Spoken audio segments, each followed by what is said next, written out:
ጤና ይስጥልን እንደሙላችኋል ውድ ተመልካቾቻችን ከአባይ ቴሌቪዥን የሚተላለፍላችሁ የዕለተ አርብ ታህሳስ 3 ቀን 2018 የዜና ላፍታ የመረጃ ሰዓታችን ተጀምሯል። ሀገራዊ ምክክር ኮሚሽኑ ሀገራዊ የምክክር ጉባኤ ለመጀመር የሚያስችለውን ዝግጅት እያጠናቀቀ እንደሚገኝ መግለጹን፣ የጋምቤላ ከተማ ሰሞኑን ከነበረው የጸጥታ ችግር ወደ ተረጋጋ ሁኔታ በመመለሱ አገልግሎት ሰጪ ተቋማት ወደ ስራ መግባት እንደሚችሉ ከተማ አስተዳደሩ ማስታወቁን እንዲሁም አሜሪካ መንግስት አደገኛ የውጭ ዜጋ ወንጀለኞች ተብሎ ይፋ ባደረገበት ዝርዝር ውስጥ 9 ኢትዮጵያን እንደሚገኙበት መዘገቡን ጨምሮ ሌሎች መረጃዎችን ይዘናል። ከዜናዎቹ ጋር ራቢያ ከድር አብራችሁ ቆይታ አደርጋለሁ። አብራችሁን ቆዩ። ሀገራዊ ምክክር ኮሚሽኑ ሀገራዊ የምክክር ጉባኤ ለመጀመር የሚያስችለውን ዝግጅት እያጠናቀቀ እንደሚገኝ ተገለጸ። የሕዝብ ተወካዮች ምክር ቤት በአዋጅ ቁጥር 1265 ህዝባር 2014 አካታች ሀገራዊ ምክክር ኮሚሽንን ያቋቋመ ሲሆን ኮሚሽኑ ከየካቲት 14 2014 ጀምሮ እንቅስቃሴ ሲያደርግም ቆይቷል። በዚህም ሀገራዊ ምክክር ኮሚሽኑ ሀገራዊ ምክክር ጉባኤ ለመጀመር የሚያስችለውን ዝግጅት እያጠናቀቀ እንደሚገኝ በሕዝብ ተወካዮች ምክር ቤት በተደረገ ውይይት ላይ ተገልጿል። ባለፉት 3 ዓመት ከ9 ወራት ኮሚሽኑ በኢትዮጵያ 11 ክልሎችና 2 ከተማ አስተዳደሮች በፌዴራል ደረጃ የባለድርሻ አካላትና ተቋማት በውጭ ሀገር የሚኖሩ ኢትዮጵያውያን የአጀንዳ ማሰባሰብና በሀገር አቀፍ ደረጃ አገራዊ ምክክር ጉባኤ ተሳታፊዎችን ማስመረጥ መቻሉም በውይይቱ ላይ ተጠቅሷል። ይህ እንዳለ ሆኖ አንዳንድ ቀሪ ስራዎች ትግራይ ክልልን ጨምሮ የቀሩ ተግባራትን ፈጥኖ በማጠናቀቅ አገራዊ የምክክር ጉባኤ በአጭር ጊዜ ማስጀመር በሚቻልባቸው ጉዳዮች ዙሪያ በምክር ቤቱ ውይይት ተካሂዷል። ስለሆነም በትግራይ ክልል ክልላዊ አጀንዳ የማሰባሰብና አገራዊ ምክክር ጉባኤ ተሳታፊዎችን ለማስመረጥና ምክክሩን የተሳካ ለማድረግ በክልሉ ያለውን ነባራዊ ሁኔታ ከግምት ውስጥ ያስገባ ቀሪ ስራዎችን ማጠናቀቅ እንዲቻል በሀገራዊ ምክክር ኮሚሽን መግባባት ላይ መደረሱም ተጠቁሟል። በዚህ አጋጣሚ መላው የትግራይ ሕዝብ በክልሉ ውስጥ የሚንቀሳቀሱ የፖለቲካ ፓርቲዎች፣ ምሁራን፣ የሲቪል ማህበረሰብ ድርጅቶችና የሚመለከታቸው ባለድርሻ አካላት በትግራይ ክልል ለሚደረገው ክልላዊ አጀንዳ ማሰባሰብና ተሳታፊዎችን የማስወከል ስራ ላይ የበኩላቸውን እንዲያደርጉም ኮሚሽኑ ጠይቋል። በመድረኩ ላይ የቆየውን ኋላ ቀር የፖለቲካ ባህል ከመሰረቱ ለመቀየር የተጀመረ ጥረት ተጠናክሮ እንዲቀጥልና ሀገራዊ ምክክር ጉባኤ በስኬት እንዲጠናቀቅ ሁሉም የበኩሉን አዎንታዊ ሚና እንዲጫወት በሚል ጥሪ በማስተላለፍ ውይይቱ መጠናቀቁን ከሕዝብ ተወካዮች ምክር ቤት ያገኘነው መረጃ ያመለክታል። የጋምቤላ ከተማ ሰሞኑን ከነበረው የጸጥታ ችግር ወደ ተረጋጋ ሁኔታ በመመለሱ አገልግሎት ሰጪ ተቋማት ወደ ስራ መግባት እንደሚችሉ ከተማ አስተዳደሩ አስታወቀ። ባለፉት ጥቂት ቀናት በጋምቤላ ከተማ ተከስቶ በነበረው የጸጥታ መደፍረስ በሰዎች ላይ ጉዳት መድረሱን የጋምቤላ ክልል የመንግስት ኮሚኒኬሽን ጉዳዮች ጽሕፈት ቤት በማህበራዊ የትስስር ገጹ ላይ አመላክቷል። ይህንንም ተከትሎም የጋምቤላ ከተማ አስተዳደር በወቅታዊ የከተማው ሰላም ዙሪያ ከአመራሩና ከቀበሌ ባለድርሻ አካላት ጋር ውይይት ማድረጉን ጽሕፈት ቤቱ አስታውቋል። የጸጥታ አካላት አመራሩና ህዝቡ ሰላሙን ለማረጋጋት ጥረት ማድረጉን ያነሳው ጽሕፈት ቤቱ በዚህ ማረጋጋት ተችሏልም ብለዋል። የከተማው ከንቲባ አቶ ቱት ጆክ አልፎ አልፎ የሚከሰቱ ግጭቶች የህዝቡን ሰላምና ጸጥታ በማደፍረስ ጉዳት እንዲደርስ እያደረጉ በመሆኑ መላው ህዝብ የሰላሙን ዋጋ በመረዳት ከተማውን ፍጹም የተረጋጋ እንዲሆን ሚናውን ሊወጣ ይገባል ሲሉ መልእክታቸውን አስተላልፈዋል።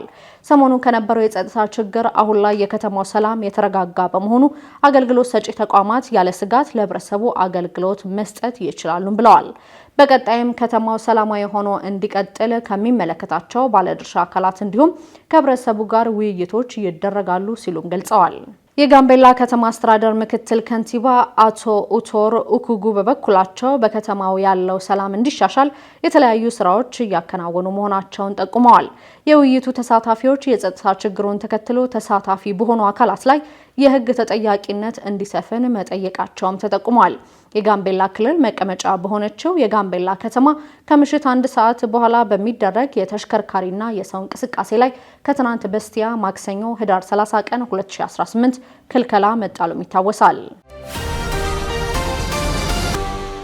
የአሜሪካ መንግስት አደገኛ የውጭ ዜጋ ወንጀለኞች ብሎ ይፋ ባደረገበት ዝርዝር ውስጥ 9 ኢትዮጵያውያን እንደሚገኙበት ተዘገበ።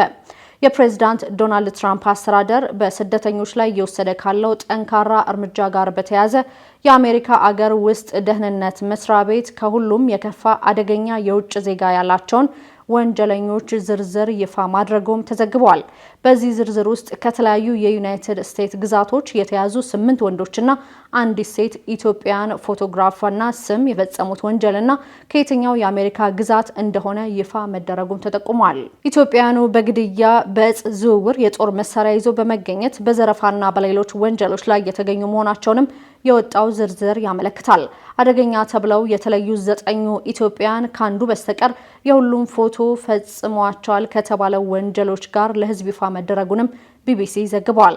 በሕግ አስከባሪ ባለስልጣን አደገኛና ከሁሉም የከፋ ተብሎ በቁጥጥር ስር የዋሉትና ከአሜሪካ ይባረራሉ ተብለው የተለዩት የሌላ አገር ዜጎች ትኩረት እንዲደረግባቸውም ያደረጓቸውን የወንጀል ድርጊቶችም ዘርዝሯል።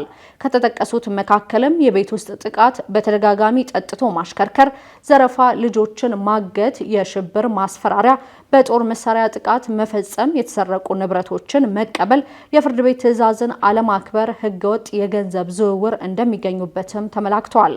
ከሁሉ የከፋ አደገኛ ወንጀለኞች ተብለው በመጡበት ሀገር ተለይተው ማንነታቸው ይፋ የሆኑ ስደተኞች በተለያዩ ወንጀሎች ውስጥ ተሳትፈዋል በሚል በስደተኞችና የጉምሩክ ህግ አስተባባሪ በሆነው አይስ በቁጥጥር ስር የሚገኙ ናቸውም ተብሏል። ይህን ተከትሎ የመስሪያ ቤት ኃላፊው ክሪስቲኖም እንደተናገሩት አሁን ይፋ የተደረገው ዝርዝር በሀገሪቱ ውስጥ በሚገኙ ከባድ የወንጀል መዝገብ ያለባቸው የውጭ ዜጎችን ኢላማ በማድረግ የሚካሄደው ዘመቻ ለማጠናከሩ ማሳያም ነው ብለዋል። በኢትዮጵያ በአብዛኛው ለሳይበር ጥቃት ተጋላጭ የሆኑት የፋይናንስ ተቋማትና ባንኮች መሆናቸው ተነገረ።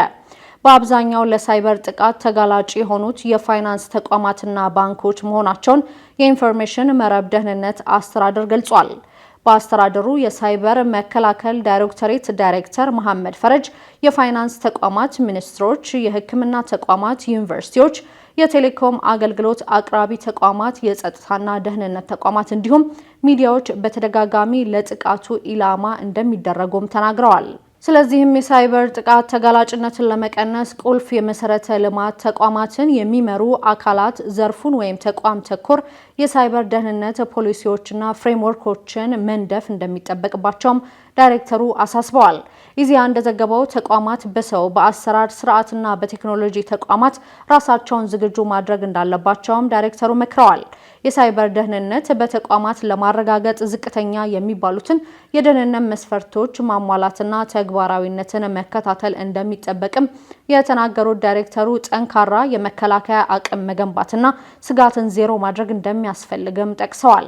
ቀደም ሲል ስጋት ከውጭ እንጂ ከውስጥ የለም የሚል እንደነበር ያወሱት አቶ መሐመድ የዜሮ ትረስት መርህ ግን ማንንም አለማመንና ሁሉንም ማረጋገጥ በሚል የተመሰረተ ሲሆን ይህ ስጋት ከውስጥም ከውጭም እንዳለ አምኖ መስራትም ነው ብለዋል። ከላይ የተገለጹትን ጥቃቶች አልፎ የሳይበር ጥቃት ሊያጋጥም እንደሚችልና የጥቃቱ ጉዳትን ለመቀነስ እንዲሁ በጋራ ለመመከት እንዲቻል ከተቋማት ጋር በቅርበት መስራት ይጠበቅባቸዋልም ብለዋል። ዳይሬክተሩ በአብዛኛው ጊዜ ለሳይበር ጥቃት ተጋላጭ የሆኑት የፋይናንስ ተቋማትና ባንኮች መሆናቸውን ዓመታዊ የሳይበር ጥቃት ሪፖርታቸው ያመለክታልም ብለዋል። ሩሲያ በ5 ዓመታት ውስጥ የኔቶ አባል አገርን ልትወጋ ትችላለች ሲሉ የጥምረቱ ኃላፊ አስጠነቀቁ። እንደ አውሮፓውያን አቆጣጠር በ1949 የተመሰረተው የሰሜን አትላንቲክ ቃል ኪዳን ድርጅት ወይም ኔቶ ከአውሮፓና ከሰሜን አሜሪካ የተውጣጡ አሜሪካንን፣ ካናዳ፣ ዴንማርክ፣ ፈረንሳይ፣ ጣሊያን፣ ኔዘርላንድ፣ ኖርዌይ፣ ፖርቹጋል፣ እንግሊዝን ጨምሮ 32 ሀገራትን ያቀፈ ሲሆን የአትላንቲክ ወታደራዊና የፖለቲካም ጥምረት ነው። የጥምረቱ አባል ያልሆነችውና ከፍተኛ ወታደራዊ አቅም ያላት ሩሲያ ታዲያ በ5 ዓመታት ውስጥ የኔቶ አባል አገርን ልትወጋ እንደምትችል የጥምረቱ ኃላፊ የሆኑት ማርክ ሩቴ አስጠንቅቀዋል። የወታደራዊ ጥምረቱ ኃላፊው በጀርመን ባደረጉት ንግግር ሩሲያ በህብረተሰቦቻችን ላይ የምታደርገው ድብቅ ዘመቻን እያባባሰች ነው ያሉ ሲሆን ለዚህም አያቶቻቸውን ወይም ቅድመ አያቶቻችን ለታገሉት አይነት ጦርነት መዘጋጀት አለብን ብለዋል። የኔቶ መከላከያዎች ለጊዜው ሊቋቋሙት ይችላሉ ያሉት ኃላፊው ነገር ግን ግጭቱ ከአውሮፓ ጎረቤት ነበር ከማለት ባለፈ በጣም ብዙዎች ቸልተኞች ናቸው፣ አጣዳፊነቱ አይሰማቸውም፣ ጊዜም ከኛ ጋር እንደሆነ ያምናሉ ሲሉ ገልጸዋል። አባላቱ የመከላከያ ወጪዎችና ምርትን በፍጥነት መጨመር አለባቸው ያሉ ሲሆን የጦራችን ደህንነታችንን ለመጠበቅ የሚያስፈልገውን በሙሉ ማግኘት አለበት ሲሉ አዛዡ ተናግረዋል። የሩሲያ ኢኮኖሚ ከ3 ዓመታት በላይ በጦርነት ላይ ቢሆንም ከጊዜ ወደ ጊዜ እየጨመረ የመጣው የድሮን የሚሳኤልና የመድፍ ፍላጎትን ለማሟላት ግን ፋብሪካዎቿ እየሰሩ ይገኛሉ። ኪኤል የዓለም ኢኮኖሚ ተቋም በቅርቡ ባወጣው ሪፖርት መሰረት ሩሲያ በየወሩ 150 ታንኮችን፣ 550 የእግረኛ ጦር ተሽከርካሪዎችን፣ 120 የላንሴት ድሮኖችንና ከ50 በላይ የመድፍ ተተኳሾችን እንደምታመርት ጠቅሶ እንግሊዝና አብዛኞቹ የምዕራባውያን አገሮች በዚህ ደረጃ ላይ አለመሆናቸውንም አስታውቋል። ተንታኞች እንደሚሉትም የምዕራብ አውሮፓ ፋብሪካዎች የሩሲያን የጦር መሳሪያ ምርት ለመመጣጠን ዓመታት ይፈጅባቸዋል ይላሉ። የተለያዩ መረጃዎችን ያደረስንበት የዕለቱ የዜና ላፍታ የመረጃ ሰዓታችን የተከታተላችሁትን ይመስል ነበር። ውድ ተመልካቾቻችን አብራችሁን ስለነበራችሁ ደግሞ ከልብ እናመሰግናለን። በያላችሁበት መልካም ቀን